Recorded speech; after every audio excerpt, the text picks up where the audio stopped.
We now present George Edwards in Frankenstein.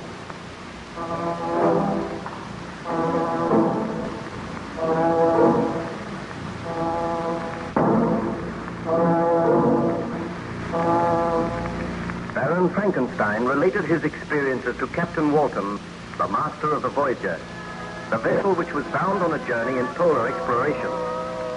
While the Voyager was icebound, Captain Walton spent much time with Baron Frankenstein, who was gradually recovering his health.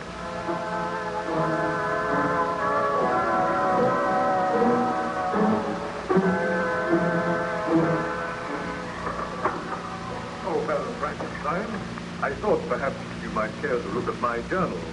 I have noted your story down very carefully. If you will leave it, I will look through it, Captain. You do not mind if I make some annotation? Oh, not at all. I will be very grateful.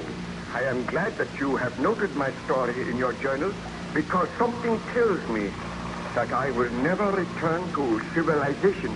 You must not say that. You are recovering splendidly. I know, but I dare not return until I am certain that the monster is dead. We know that he is somewhere out there in the white waste, waiting to wreak his foul vengeance on some defenseless human being. You will pardon my contradicting you, Baron, but we do not know that. I think the monster must have perished in the blizzard. What part of my story did I reach yesterday? You were telling of your conversation with the monster. You met him after he had murdered the peasant, and he threatened to kill your wife unless you created a mate for him. Yes. I sat there in the little peasant cottage, and I was horrified at the monster's words. He gazed at me for some time, and then... Foul monster, you seek to arouse my sympathy. Do you not know that you have turned my wife against me? Had I but heeded her advice, you would never have lived. I came to destroy you the day after your creation, but I was too late. You had escaped, and you had already taken a life. I will take no more lives if you will accede to my request. When I left your home, I wandered through the woods, and there I saw the child whom you called William. As soon as he saw me, he screamed and sought to run away.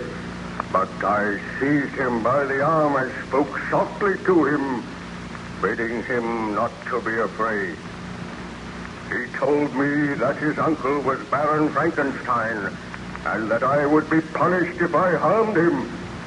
At the mention of your name, I trembled with rage, and in a fit of black rage and despair, I killed the child. Just as I shall kill all of your family unless you create for me a mate.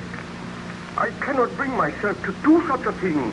You are hideous and horrible. Were I to create another like you, I might unleash another horror on the world. My companion must be as deformed and horrible as myself. One from whom everyone will shrink, and who will turn to me for comfort. But I cannot do it. You must do it, or I will work against you so that you shall curse the very day that you were born, so that you will curse those whose hands created me.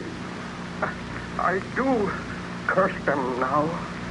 I seek to reason with you. You are my creator. Let me feel gratitude towards you. Let me see that I excite the sympathy of some existing being. Do not, I beg of you, deny me my reward.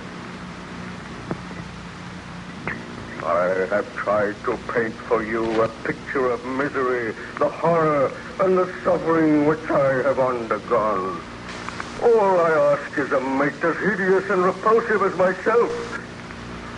Do I see compassion in your eyes? And if I consent, what then? If you consent, Neither you nor any other human being shall ever see us again. I will take my mate and go to the vast and frozen wastes of the north. Your body is deformed, and your mind is deformed. I have learned that I cannot control the mind of any creature which I create.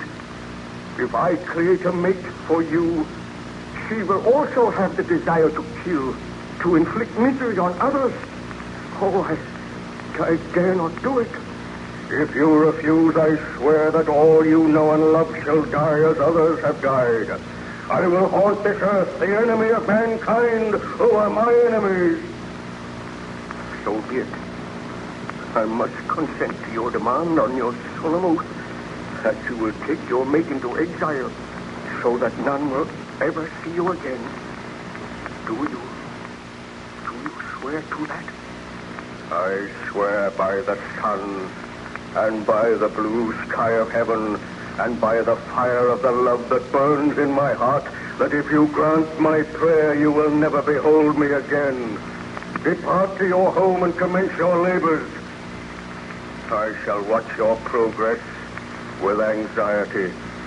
And mark this well, when you are ready, when your labors are complete, I shall appear. And if you fail me, you know the penalty. Farewell, Frankenstein. I trust that soon we shall meet again, and that the meeting shall bring happiness. But, Baron Frankenstein, surely you did not accede to the monster's request? Well, after he had left the little cottage, I sat and I thought for a long time. I realized that he was a vile and horrible creature, and that he had demanded that I should create just such another creature. And my heart was heavy. With dragging footsteps, I returned home, where I found my wife and my friend Ernst Clerval awaiting me. As soon as I entered, Elizabeth greeted me. Oh, Victor, I am so glad you have returned. I drove you away with harsh words last night, but I regretted my words. Tell me, what news? The monster still lives. Victor, my friend, I have heard of your troubles. Elizabeth has told me. Let me offer you all the aid that I can. Together we shall destroy this vile creature. Have no fear. The monster will do no more harm. There will be no other death. How can you know that? Well, I have spoken with him, and there shall be no more death. Rest assured of that, Elizabeth. Oh, I am so glad.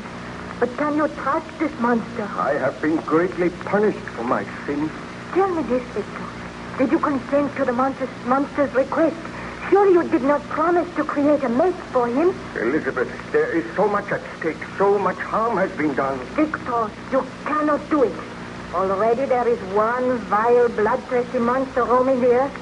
Dare you create another? Oh, give me time to think, please. Oh, Elizabeth, he is upset. Leave him alone with me now, and I will talk with him. Oh, I am thoughtless. Poor Victor has been out all night. He needs refreshment. I will see that a meal is prepared for you, Victor. Oh, I thank you, Elizabeth. Remain here with Ernst, and we shall talk of the matter later. Victor, my poor friend, my heart is heavy for you. What can I do to help you? Oh, help me, Ernst. I must grant the monster's demand. I tried to kill him. My shot wounded him, but he did not die. And before I could fire again, he took the gun from me. Did you promise to create a mate for him? I did, but my work shall not be done here. I will travel to some lonely island, and there I will have to study again for many months.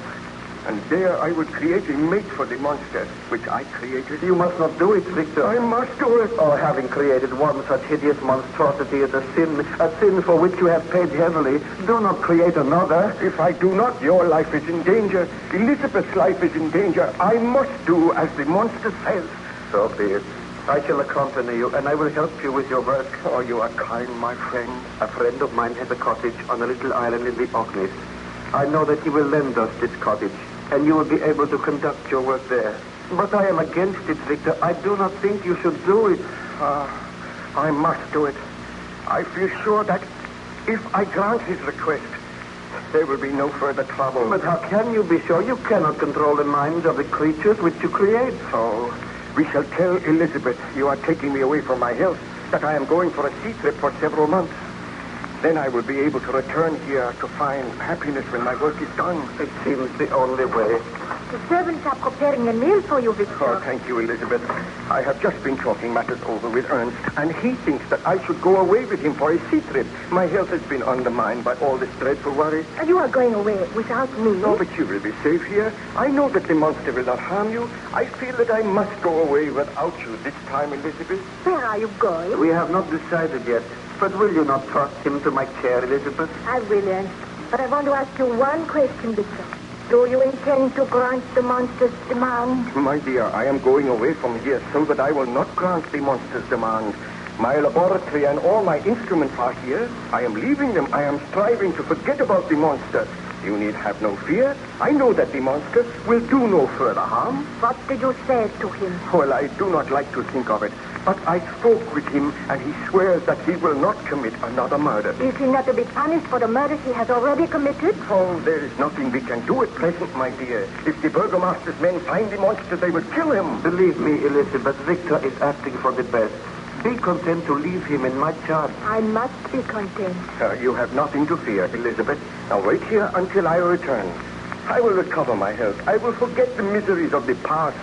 When I come back here, I swear that you and I shall never be parted again, and nothing shall ever happen to mar our happiness. Did you eventually go to that island in the Orkneys, Baron Frankenstein? I went to the island in the Orkneys. I will tell you of my experiences if you come to me again a little later, Captain Walton. I wish to look through your journal now, and I may make several corrections. Very well, Baron Frankenstein. I will leave you alone now, but I will return later.